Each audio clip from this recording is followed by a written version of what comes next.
For this video, I planned a girls' trip to Jackson, Wyoming, but because of my terrible planning, it happened to be the coldest weekend of the year. All of the activities that I planned were outside, and all of my bookings were already paid for, meaning we were going to be spending 3 straight days outside in negative 15-degree weather. I like to call this the freeze your tits off girls' trip.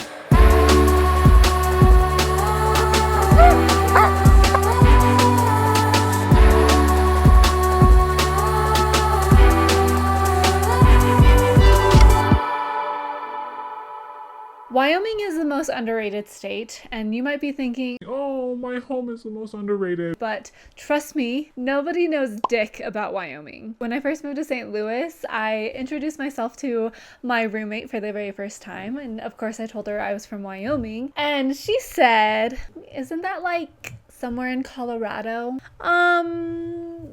No, it's its own state. I guess you could blame the public school system for that. But the one thing that people do know Wyoming for is Yellowstone. The city directly next to Yellowstone is called Jackson Hole, Wyoming. Yellowstone and Jackson are at the top of the state, and I grew up on the bottom of the state. We don't normally go up there because I like to call it the Disneyland of Wyoming. It is just full of tourists. There's a lot more people. It's probably the only place in Wyoming you'll ever experience traffic. We have beautiful mountains right by us that we don't have to fight all the tourists and the crowds to experience. So growing up, I usually just stuck to southern Wyoming. All of that changed when I saw this swing set on Instagram. This is the most magical swing set I have ever seen, and if you've ever seen my work, you know that I love clouds. This magical swing set was an art installation in Jackson that was only there for this winter. So I kidnapped my 2 friends, planned a 3-day trip, and we took a 6-hour car ride to go see a swing set.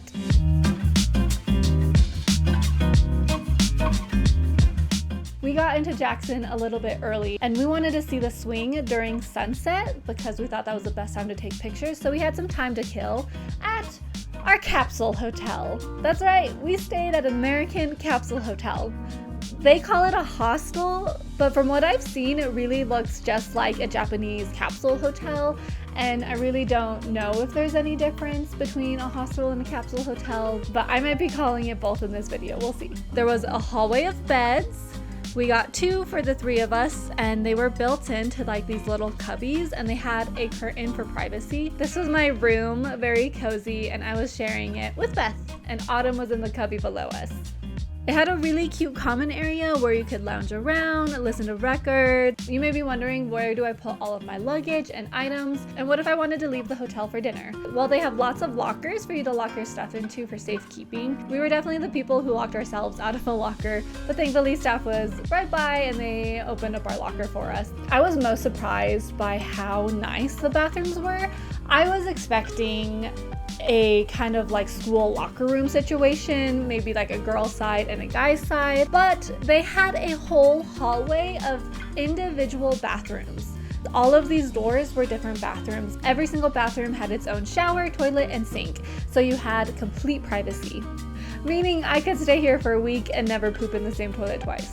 I used our time at the hostel to get ready for photos at the swing set, and of course, I chose my cloud dress for this occasion. I have worn it once before, but I think we should normalize re-wearing our clothes for multiple events. I knew it was going to be cold, but I don't think I could comprehend how cold it was actually going to be.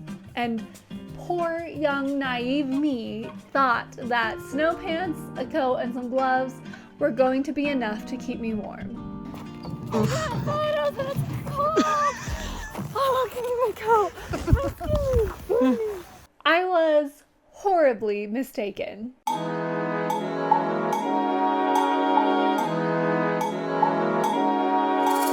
nobody was crazy enough to be outside, so we had the whole park to ourselves. There was this really cool art installation next to the swing set area, which I feel like would be the perfect place for a little fairy photo shoot, so maybe I may have to make the trip back up in the summertime. The sun was setting and the temperature was dropping fast. We had the car parked right next to where the swing set was, and my plan was 5 minutes out, 10 minutes in the car. When you're dealing with negative temperatures, it could take less than 10 minutes to start developing hypothermia. But I drove 6 hours for this swing set, so I was going to get my pictures.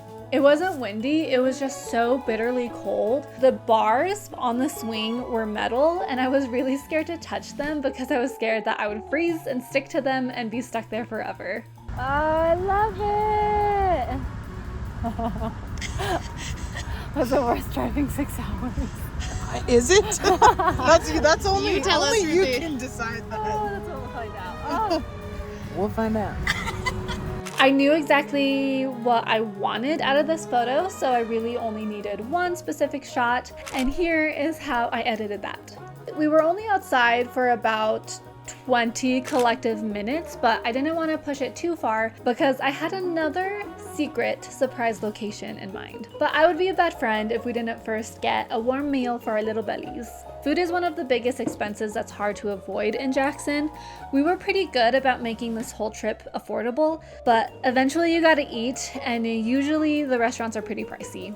I had mushroom truffle pasta, which was delicious, and it was a good portion, so I wasn't too mad about the price. After a delicious meal and with full bellies, it was time to go to the next photo location. It is no secret that I love dandelions. So when I found out that there was another light installation, I was pretty interested because this one was called Electric Dandelions. They were really cool to see in real life, but from a photography aspect, it was a little bit difficult to capture. The electric dandelions are just in this like shopping plaza area, but thankfully I am the Photoshop wizard, so I could put them in a much more aesthetic environment. There was a surprise even for myself because at this plaza, there was a giant ice castle that I had no idea about until we got there. While we were shooting, Beth accidentally switched the light to blue, and it was the total vibe. It looked so cool, and we were so excited by finding the snow castle that we didn't realize how long we were standing outside.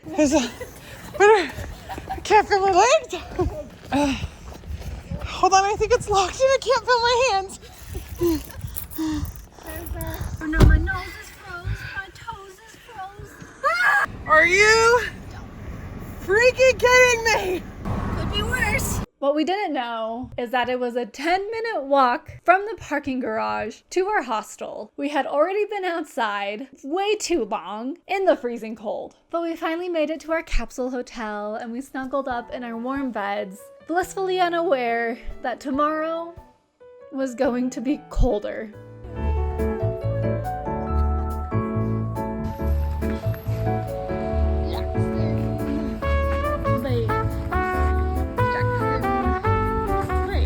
This was the coldest day of the year. I was not going to let this stop me from the most magical sleigh ride of my life. And not just any sleigh ride, but a sleigh ride in an elk refuge. There is this valley just outside of Jackson where all of the elk come down and graze during the winter to survive throughout the winter. This is what we were riding. It was literally a horse-drawn sleigh ride. Really adorable. Normally elk are very skittish, so it's actually a rare opportunity to get this close to a giant herd like this. It's hard to tell from the footage the scale of the animals we're seeing because elk are huge. So here's a clip of me next to a taxidermied elk at the refuge center. I took lots of pictures, so hopefully in the future, if I want an elk self-portrait, I could edit these photos into a future shoot.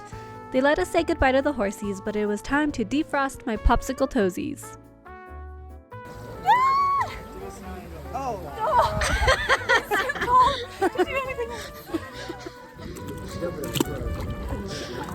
Tiny screen.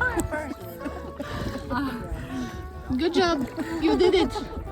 I'm very uncomfortable taking pictures in public, which is weird considering how much I take pictures of myself. Usually I'm doing that in the comfort of my own home. No one is there to watch. And I just find it cringy doing it in public. But I had paid $16 to be here. It was a beautiful location. I had to take advantage and take pictures. I think it's helpful to push myself outside of my comfort zone because really looking around, nobody cared that I was doing this. I guess I am a cringy influencer now, so I guess this is the perfect time to remind you to like, comment, and subscribe if you haven't already. And if you want Gunther to have a home, because if I can't afford him, he's going out on the streets. Do it for this face. Actually, speaking of my doggy, come here, baby. This is Gunther. I have 3 dogs, and they are all so inbred that they are an insult to God's creation. But I love dogs so freaking much. So you can imagine my excitement for what we had planned for day 3, the sled dog rides. And just like every other day, my day started with putting on lots and lots of layers of clothing. Except this time I put my photo shoot dress underneath all of the layers.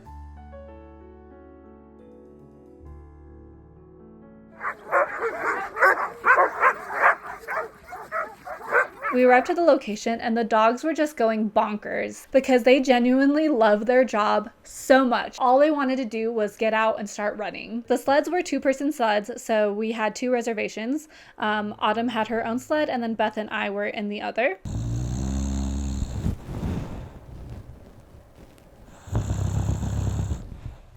Sorry. Distracted. This was our view from the sleds, all these little fluffy butts running, but I will allow our musher to introduce the dogs that were pulling us. Alright, got Burley and Ashes. And North and Timber. And Shawnee. Hi, sweetie. And Anatoly and Shadow. Hi, Moon Shadow. And Ina and Raja. They take you up to the base of the mountains, and that is where we were going to take pictures. So we hop out of our sleds and I just started ripping off all of my layers to reveal this black velvet dress that I was wearing. And in my heart, I was really hoping that they would let me take a picture with one of the dogs. And they did. I chose Anatoly because he was the fluffiest, cutest little boy dog. Oh my gosh, he was so fluffy and so cute. I promise no Anatolys were harmed in the making of this shawl, but it matches him really well. And honestly, he was the star of the show in these photos. And with that, we hopped back into our sleds to head back towards base camp. Honestly, this was probably my favorite activity of the weekend, and overall we had a really good time, and it was kind of sad to say that this is the end of our weekend. It was now time for us to go home. Our tits were indeed frozen off, but we made a few friends along the way. If you like seeing photos from my Jackson trip, then you should consider following me on Instagram. I'm Ruthie's Magical Camera everywhere on the internet. I'm also on TikTok. Thanks for hanging out with me, and I hope you have a magical day and stay enchanted.